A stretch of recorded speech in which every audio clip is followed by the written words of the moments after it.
Welcome to Wigan. Tonight it's going to be a bit of a different one because we're staying at George Orwell's lodgings, where he wrote The Road to Wigan Pier.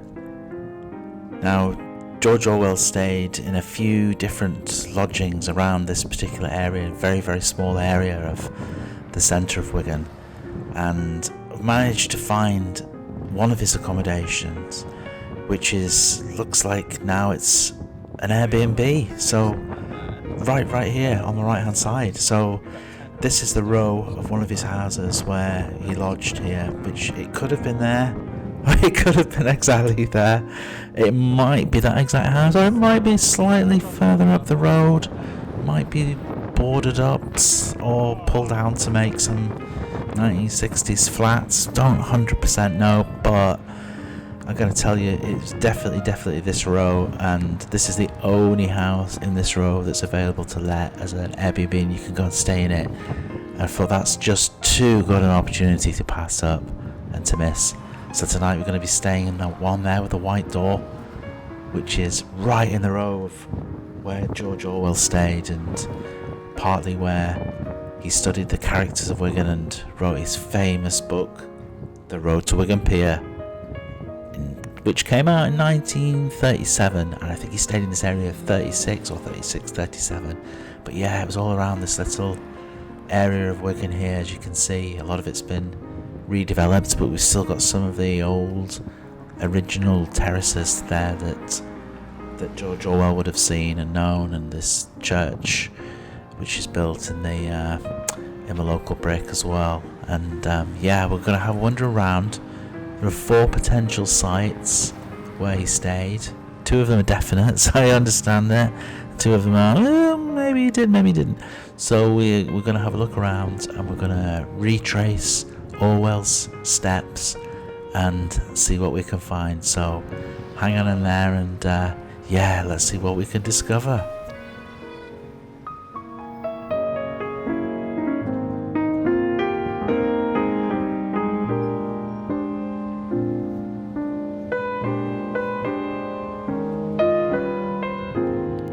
Right, so we're walking along Darlington Street East, in the centre of Wigan, and we're looking for number 22 Darlington Street, which is the only house that Orwell stayed in that's actually, I think, still standing with the correct number on it. So I think it's a bit further down the street. We'll walk down and we'll see if we can find it.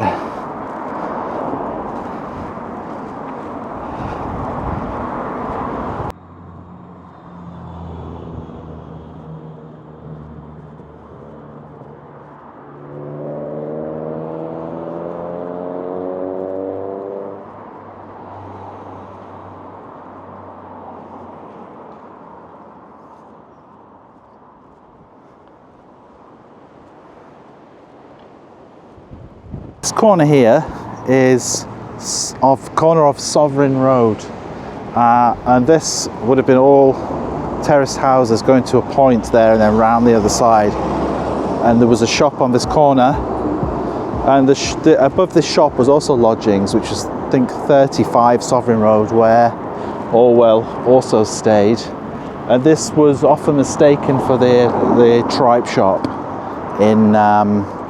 in the book Road to Wigan Pier, but this wasn't actually a tripe shop here on this location. It was a bit further down, so we'll have a walk down. I'll show you where it actually was. It's further down here.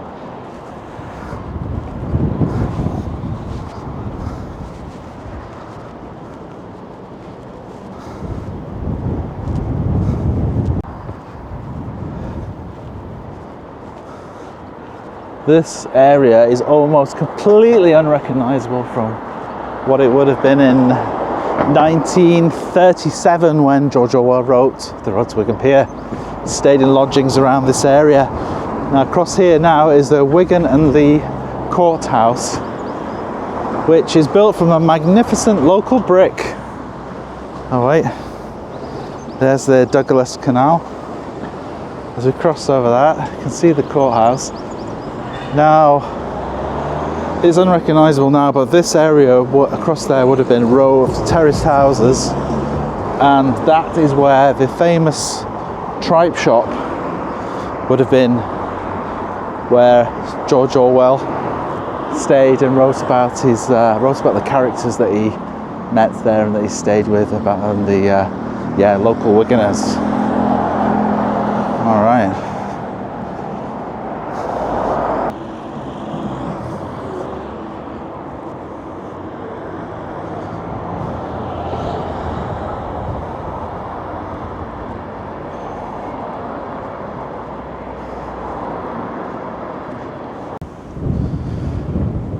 So this section of terraced houses here is the only part that's left on this street, which looks like pretty much, wait for this motorbike to come through, which you can see the architecture. This is how it would have been for the tripe shop. It would have been the same as this, and now you can see still selling food all those years later. Papa John's and Baltic Foods, and Wigan Eats, of course. Probably get a decent pie in there.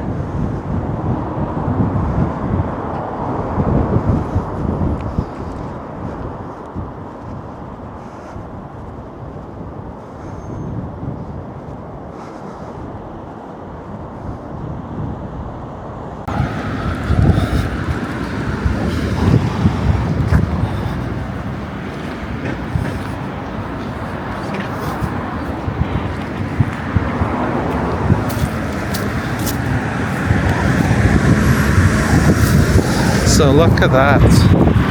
Found the plaque of George Orwell, 1903 to 1950. The writer George Orwell, born Eric Arthur Blair in 1903, received national acclaim for the books he wrote between 1920 and 1950, describing living conditions in Britain and abroad.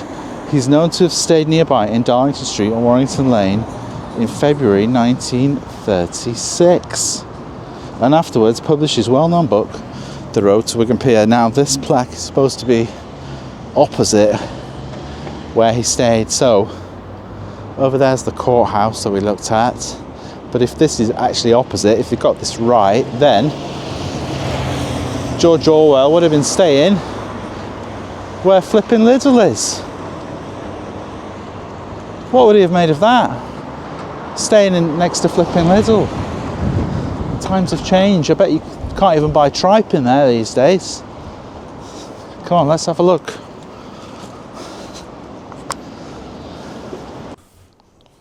The first sound in the mornings was the clumping of the mill girls' clogs down the cobbled street.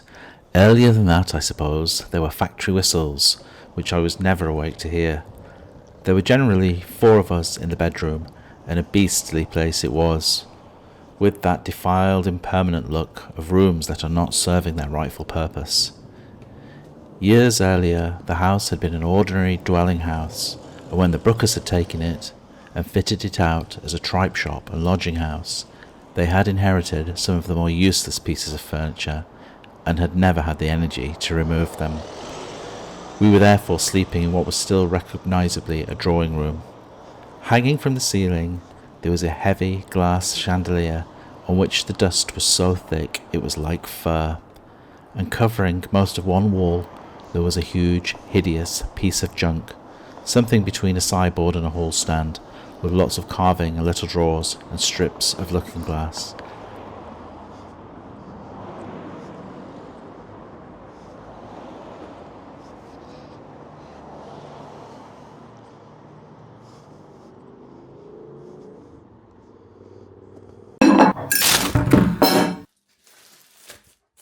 For supper, there was the pale, flabby Lancashire cheese and biscuits. The Brookers never called these biscuits. They always referred to them reverently as cream crackers. "Have another cream cracker, Mr. Riley. You like a cream cracker with your cheese?" Thus glossing over the fact that there was only cheese for supper. Several bottles of Worcester sauce and a half-full jar of marmalade lived permanently on the table. It was used to souse everything, even a piece of cheese with Worcester sauce, but I never saw anyone brave the marmalade jar, which was an unspeakable mass of stickiness and dust. Mrs. Brooker had her meal separately, but also took snacks from any meal that happened to be going, and manoeuvred with great skill for what she called the bottom of the pot, meaning the strongest cup of tea.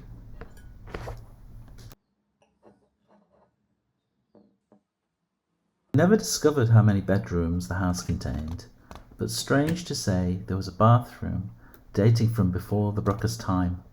Downstairs there was the usual kitchen living room with its huge open range, burning night and day.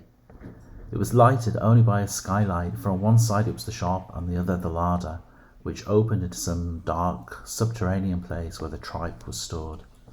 Partly blocking the door of the larder, there was a shapeless sofa, upon which Mrs. Brooker, our landlady, lay permanently ill, festooned in grimy blankets. She had a big, pale yellow, anxious face. No one knew for certain what was the matter with her. I suspect that her only real trouble was overeating. In front of the fire there was almost always a line of damp washing, and in the middle of the room was the big kitchen table at which the family and all the lodgers ate. I never saw this table completely uncovered, but I saw its various wrappings at different times. At the bottom there was a sort of layer of old newspaper stained by Worcester sauce. Above the sheet of sticky white oilcloth. Above that a green serge cloth.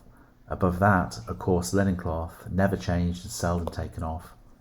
Generally the crumbs from breakfast were still on the supper table. I used to get to know individual crumbs by sight and watch their progress up and down the table from day to day. The shop was a narrow, cold sort of room.